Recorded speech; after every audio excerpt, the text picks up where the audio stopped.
Je suis Marie Cheviard, je suis médecin généraliste. J'ai créé une première maison de santé à Pyrénées-Belleville, la maison de santé Pyrénées-Belleville avec mes associés d'alors.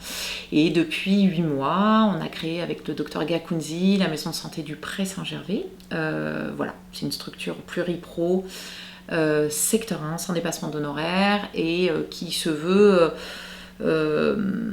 qui a des objectifs tels que diminuer les inégalités sociales de santé, l'accès aux soins, on veut travailler aussi sur tout ce qui est sciences humaines en santé, et puis travailler sur la santé des soignants.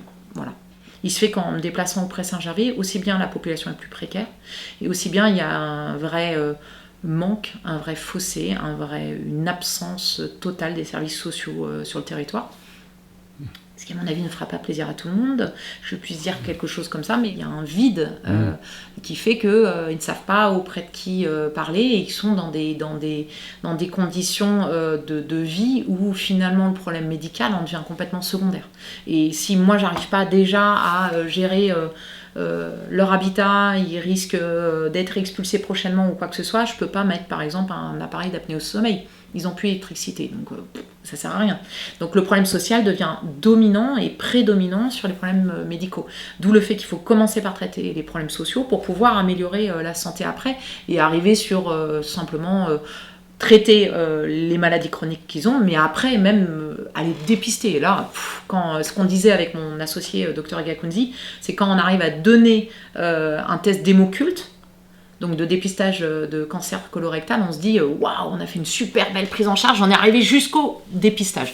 Mais quand on a un problème pour pouvoir acheter une baguette de pain, je peux pas commencer à lui parler qu'il faut manger plus de légumes pour perdre du poids et que c'est peut-être mieux pour son diabète. Je peux difficilement aller parler de faire venir des infirmières à domicile chez des personnes qui sont très gênées d'aller et de recevoir quelqu'un chez eux parce que finalement pour payer leur loyer ils ont accepté d'avoir un locataire qui est dans la pièce principale de leur logement et donc eux ils se sont pris la petite pièce au fond et donc là l'infirmière devrait passer sur le locataire pour aller lui injecter son insuline au fond. La précarité sociale est le premier barrage pour pouvoir vivre dignement.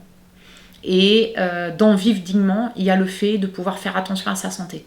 Et que finalement, dans vivre dignement, il faut déjà pouvoir avoir un toit, manger, et finalement la santé, ça vient après.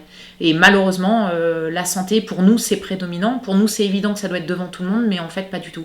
Il faut d'abord gérer les deux autres choses pour pouvoir enfin traiter un peu la santé. Et à ce moment-là, on se dit que vraiment, on a gagné quelque chose, quoi. Le côté positif qu'a l'association, c'est qu'elle est très réactive. C'est-à-dire que j'envoie un mail et je sais que vous appelez dans les 48 heures. Ouais, 48 heures. En temps général, je leur dis si vous n'avez pas un appel dans les 3 jours, vous m'appelez. Et ils sont toujours appelés, j'ai jamais de retour des patients. Et en fait, vous allez à domicile, ce qui est aussi une très belle chose. Parce qu'en fait, la plupart du temps, ces gens, ils n'arrivent pas à sortir de chez eux. Ils ont du mal à recevoir chez eux, mais ils ont du mal aussi à sortir de chez eux. Donc c'est des gens, si on ne va pas vers eux, on va aux patients, en fait on n'arrive pas à les traiter. D'autre part, il y a aussi une autre chose, c'est que la plupart du temps ils sont perdus dans les papiers. Donc si vous leur demandez venez chez nous et amenez vos papiers, vous ne trouverez jamais les papiers.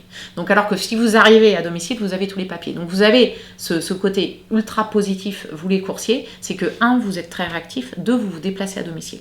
3, je sais que la plupart du temps, je vous liste quelques petites demandes, mais que je sais que vous ne vous arrêtez pas du tout à ça. Et évidemment, quand j'ai envoyé l'email, à ce moment-là, elle me dit « Mais je pense qu'il y a aussi un problème de mutuelle. » Je dis « Écoutez, ils viennent sûrement dans les 48-72 heures, vous les voyez dans la semaine, donc je pense que vous pourrez leur demander en plus.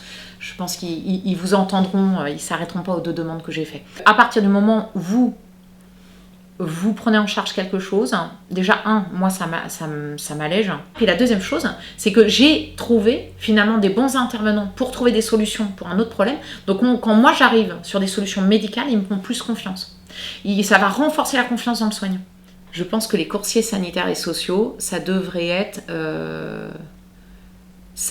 financé par nos instances. C'est quelque chose qui devrait être possible pour tout le monde, qui est quelque chose ça devrait pas être au souhait et au besoin et au désir du médecin. C'est incroyable. On devrait. Alors, il est vrai qu'on peut être un entonnoir, que la demande peut passer par nous, ça permet peut-être d'être un peu plus clair, d'avoir un peu... c'est peut-être plus simple pour l'inclusion de vos patients, mais dans l'absolu, je trouve ça pas normal que vous n'ayez pas un financement public total.